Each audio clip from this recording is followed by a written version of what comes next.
Assalamu alaikum wa rahmatullahi wa barakatuh. Ni ndugu yenu Abdul Khaliq Isa kutoka Kenya.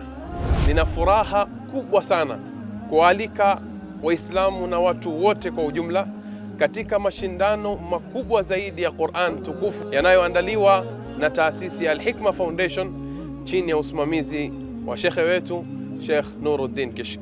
Mashindano haya insha Allahu Taala yatafanyika katika uwanja wa Benjamin Mkapa kuanzia saa 12 asubuhi hadi saa 7 mchana. Hakuna kiingilio. Sisi watu wa Kenya insha Allahu Taala tutakuwepo.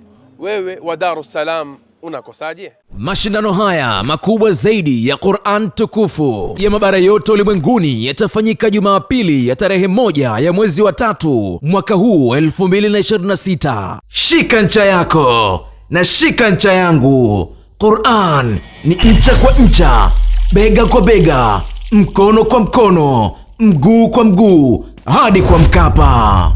Mashindano haya yapo chini ya udhamini mkuu wa benki ya PBZ Ikhlas.